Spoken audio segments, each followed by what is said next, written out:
Hi everyone, welcome to Live Your Language. I'm Stephanie, a PhD student in second language acquisition and a mother to a child that I'm raising bilingually in my non-native language. Today we are going to be talking about something that I've really been looking forward to for a long time.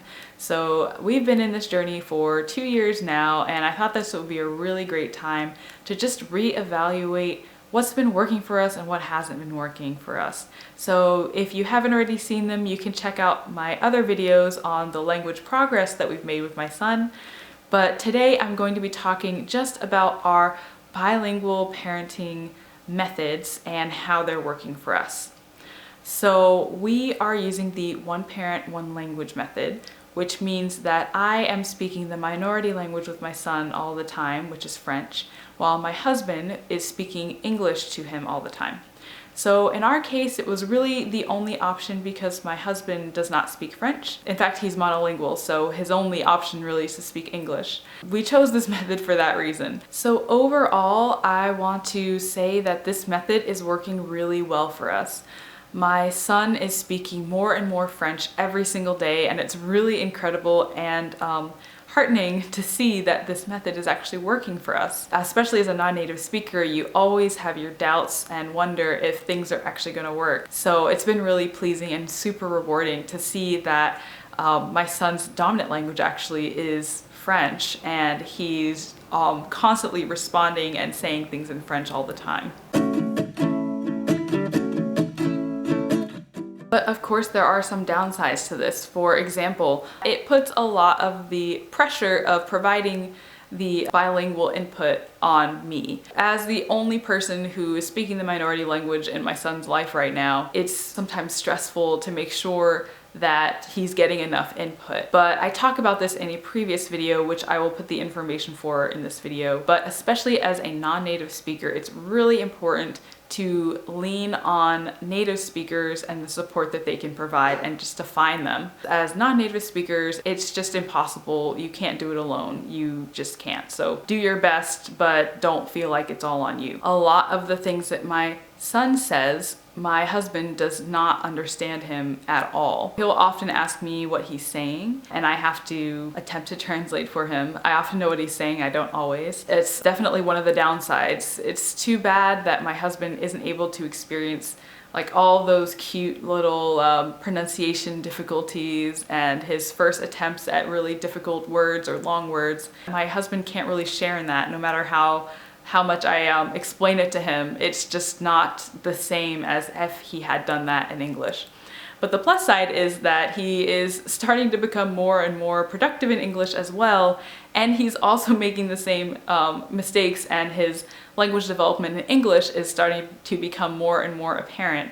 So it's not necessarily that he won't be able to share in those, it's just that it's a little delayed.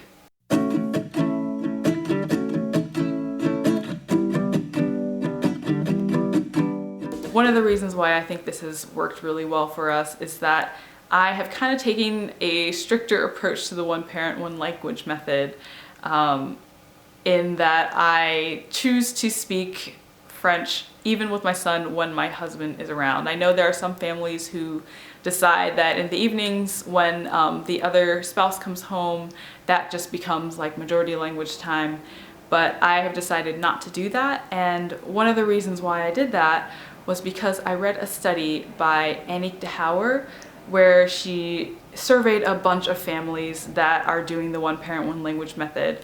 And they separated them out into parents who both spoke the minority language, and then also parents in our situation where one speaks the majority language, the other speaks the minority language. The parent that speaks the minority language also is completely fluent in the majority language.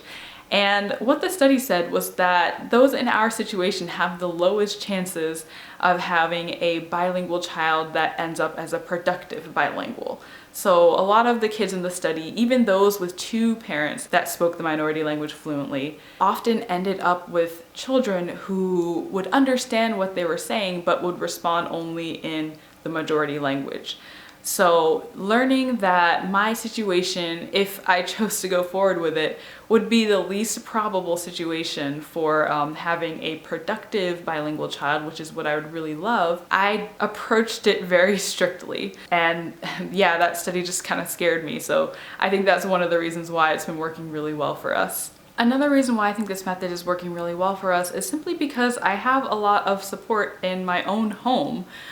Doing something as difficult as this is made just unfathomably difficult if your spouse or whoever is not really on board. And it really helps that my spouse was on board from the beginning. Even though he really didn't know what it all would entail, he was really supportive, and it became more apparent as we went on that there would be a couple things that he would be missing out on. There would be times where he wouldn't really understand him all that well. I think he recognizes this as just a small sacrifice in what will be a long journey, and it really helps that he's just had a really good attitude about it the whole time.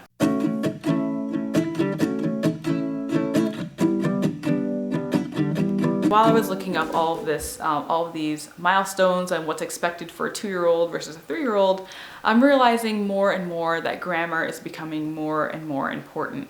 Now, as a non-native speaker, I know that grammar is one of my weaknesses, and try as I might, I make mistakes all the time. So now that grammar is becoming a lot more important, I think it's extra important for my son to hear more native speakers, and not just in TV or cartoons, but in an interactive setting. So that's why for the next year, I'm really going to set the goal of finding consistent interactive language input for my son. Now that might look like once a month, preferably would be something like once a week or even more frequent. But I'm setting the goal now that I'm going to try really hard to seek out creative ways to meet this goal, and hopefully in a year or in 6 months we can come back and I can tell you all how we did it. Okay everyone, this was my video review of how our bilingual parenting method has been working for us, why I think it's been working, and what are the goals I'm going to set for the next year or so. If you found this video helpful, please don't forget to like and subscribe, and also leave a comment and let me know what your thoughts were. That's it for today, and I will see you in the next video.